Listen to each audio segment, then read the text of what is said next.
Today, my name is Coach Max. I'm a cabinet master and I would like to teach you some chess openings. This is the Scotch game or the Scotch opening.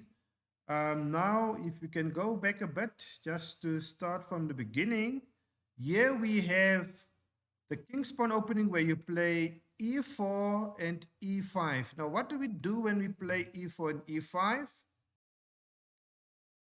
When you play e4 and e5, first of all, you open up for the bishop, and then you open up for the queen, and black will do the same, playing the pawn forward to e5, and also open up for the bishop and open up for the queen. What else are we doing? We control the central squares, okay? The pawn on e4 controls the d5 square, and the pawn on e5 controls the d4 square. And that is what you should aim for. So let's continue. After that, we have knight to f3. And what are we doing with this knight? We are attacking the pawn on e5. And so black should defend this pawn. And the best way to defend the pawn is by playing knight to c6, defending the pawn so that white cannot capture it.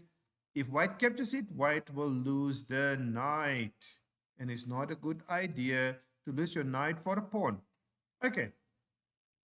I made a video on the Italian opening or Italian game, and now I'm doing the Scotch, and you play the Scotch differently.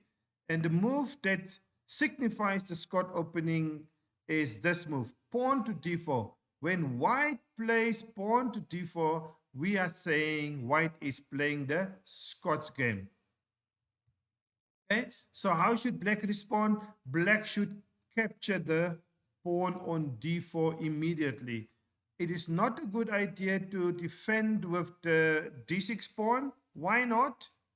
Because two things will happen here, or two bad things can happen, or one of two bad things can happen.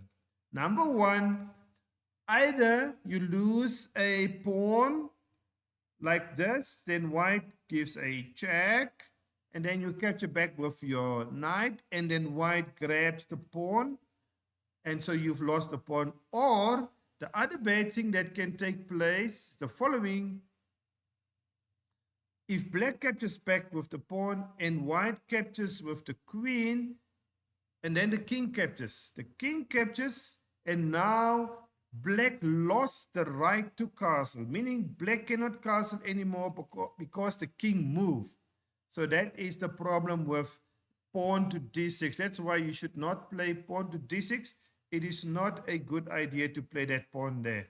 So please take note of that. Okay, so what do we play then, you would say? The correct move, as I pointed out earlier on, is pawn takes on d4. And here white responds with knight captures on d4. White also has this move, bishop to c4.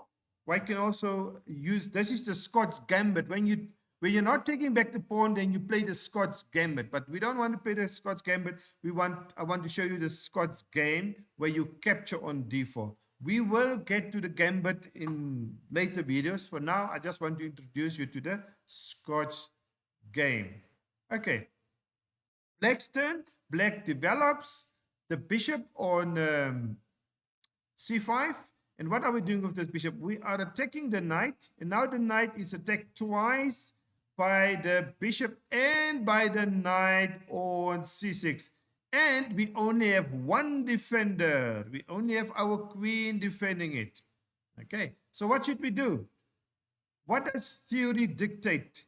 We can do one of two things here. The first one we can do is bishop to e3. That's actually the main line, bishop to e3. Now we are protecting our knight with two pieces, and we have to develop a piece. Or we can simply capture the knight on c6, and now we are attacking the opponent's queen on d8.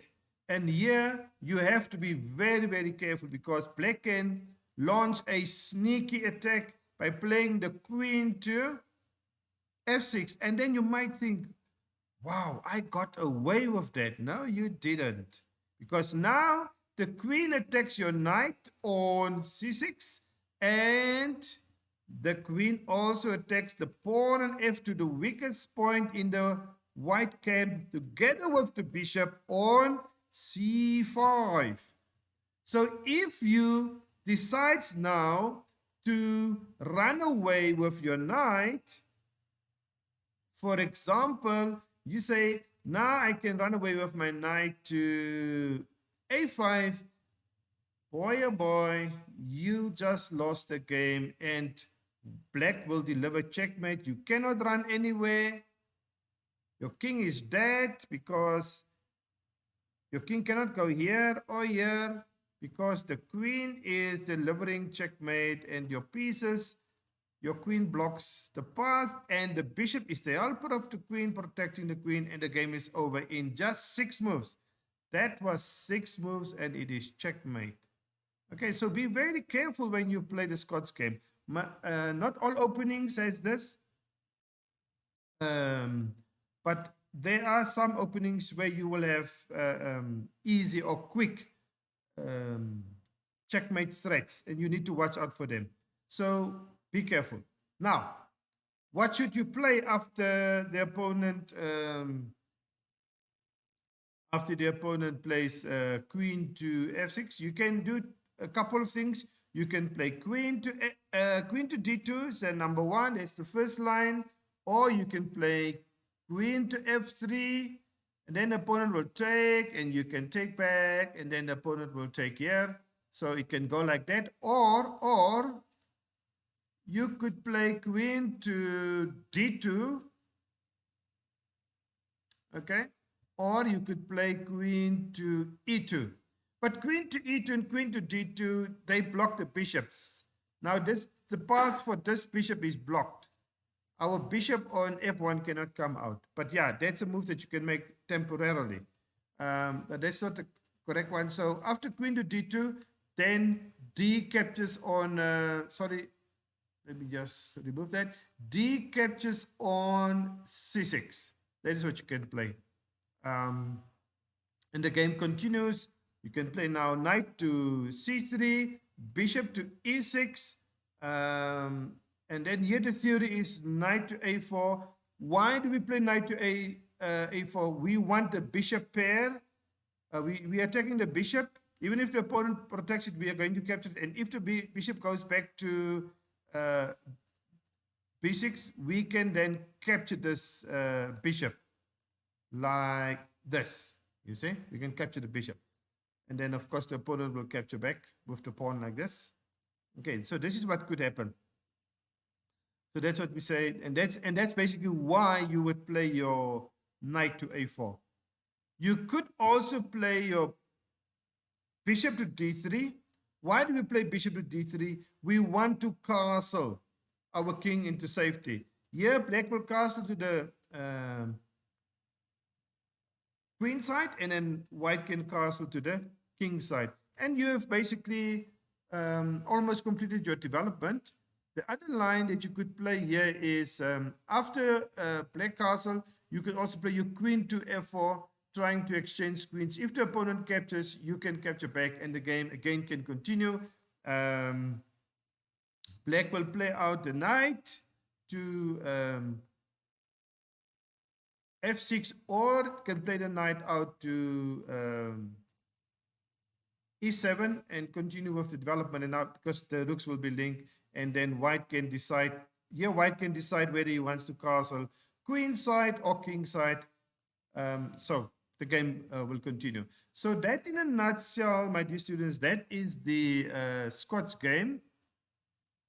Let me just promote this variation up to here quickly.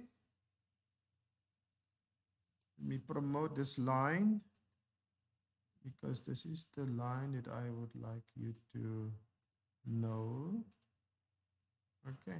So this is now if you want to exchange queens. Of course, if you don't want to exchange queens, you can just castle, and then the game can continue. You don't have to exchange queens here. The choice is absolutely yours whether you want to exchange queens or not. Just word of caution, watch out. Your bishop is pinned. You see this bishop of yours? This bishop is pinned by the rook. The rook on d8 is pinning your bishop against your queen. So if you move your bishop, your queen will be captured by the rook because of the value that the queen has. The queen is 9 points and the the rook is only 5 points. So watch out for that. So yeah, that's the Scots game. Let me start from the beginning. Let's go slow. Play the move slowly. E4, E5, knight to F3, knight to C6, D4, E takes D4, knight takes D4, bishop to C5, knight takes C6, queen to F6, queen to D2, D takes C6, knight to C3, bishop to E6, bishop to D3, black castles, and then white castles, and that's it. You can play it like this. So let's now flip the board and play it from the let's play it from the black side. It is important, dear students, that you also look at these openings from the black side to know how to handle it from the black side. So it is E4. What do you do as black? You play E5, knight to F3, knight to C6, and now D4. What do we do when the pawn comes to D4? We capture it. Then the knight captures back. Remember, we don't take back with our knight. We continue our development. Bishop to C5, and then the opponent can take on knight on C6, and then a tricky move, queen to F6, threatening checkmate.